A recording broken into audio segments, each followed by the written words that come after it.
Hey y'all, so I hope you saw the short. I am so sorry. I didn't know YouTube had changed their rules and you have to have 50 subscribers in order to be able to go live.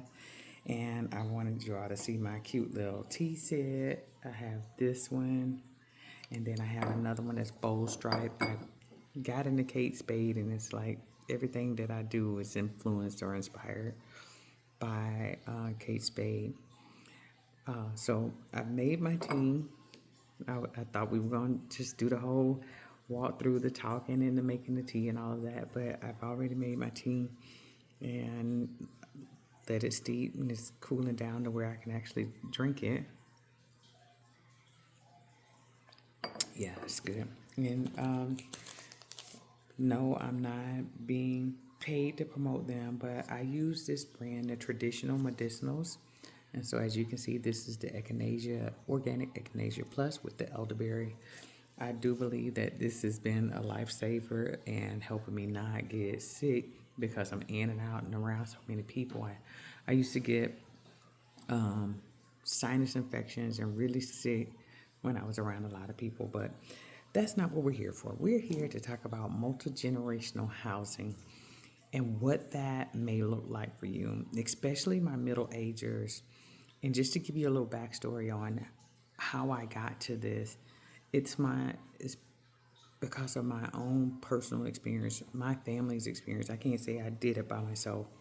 My husband and my children went through this with me, and my siblings too, because making the decision to move my parents across country from Georgia to Texas to for them to live with me, it was a big decision and there was a lot of moving parts, and I thought I was prepared, but we were not prepared. We At the time that I moved my parents, we were having this home built, and we thought, you know what, we'll just build them a nice king size bedroom and nice closet, and then we'll store the rest of their stuff. And we got closets all over this house, so we were like, oh, you know, we'll just put it in closets and just make them as comfortable as possible. The hallways are big. My husband's in a wheelchair, so we thought, you know, ADA compliance, it'll work for them too. But it didn't. The bedroom we had for them was not big enough to house the equipment that the medical teams were going to be able to need. So, and we discovered this when they were in the rental because, like I said, we moved them here while our home was in the process of being built. So we got a rental for them. And with that rental, it was 4 bedrooms, 2 full bathrooms. And when it came time for my dad's therapy, when it came time for the mobile doctor to come in and do x-rays and things like that, it couldn't happen in the bedroom. It had to happen in one of the two living rooms. And that's when we realized, like, uh-oh, like that room is not going to be big enough for what our parents need. Everything would have to happen in the family room, or me and my husband had to be okay with, we would have to give up our owner's suite or primary suite, whatever we're calling it this year. And but even with that, because of the way the bathtub was made, the bathtub would not be usable for them because we had a walk-in shower built next to the room that they were going to be in. And so when we're talking about multi-generational housing, let me start with giving the advice of sit down and really pause and see what the need is that you are trying to take care of. Are you moving someone that is declining, or are you going to move in with someone? The question is, who's moving? So let's start there. Who's going to move? What does that move look like? Are we going to sell a property to be able to use those funds to adapt a property for a person? There's a phrase of aging in place. So let's say you are going to move in with the person that let's go with the mindset is more often than not taking care of someone older. So are we moving in with that older person? And if we are, do we have to sell our property? Are we going to lease our property?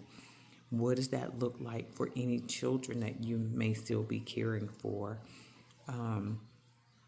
Is the school that they may have to transfer to, is that a suitable school for them?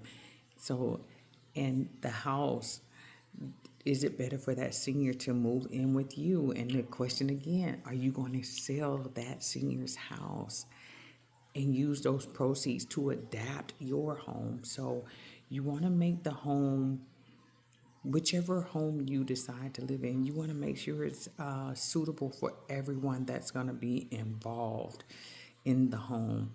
You want to make sure everyone's comfortable. That's going to be extremely important. And if you, like, if this short video has caused you to say, we might need to have a conversation. Y'all, I'm willing to talk to you about this. This is not about me being a realtor and real estate. Yes, it is, but that's not the focus. The focus is to get the information out to people and be able to help people do this better than we did, and smoother and with less stress, because this was very stressful. Because I had my uncle, who is prior service, he had his VFW team go and build a ramp on my parents' home because both of my parents had started falling. And then my father was given an electric wheelchair because his mobility was just, his standing and walking was just extremely unstable.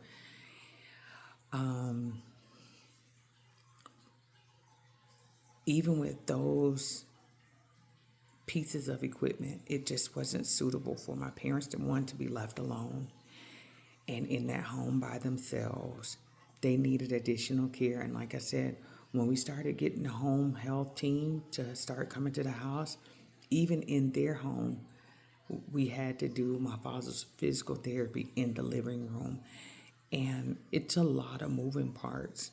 So I want this video to help you start having the conversation about what does it look like for multiple generations to live in the house together. And I know culturally, a lot of cultures, it is taboo to put your seniors in a senior living facility or a skilled nursing facility. However, we're going to talk about that too. It may be necessary for you to do that. And that is it was a painful decision for me, but it was necessary. So I hope that this video helps you start having the conversation, and drop some questions and comments under here, and so I'll know what I need to do the next video on. I have a idea what the next video is going to be, but I want to make sure I'm giving you actual usable information. Yes, I need to grow my audience to be able to do the lives like I desire to do today.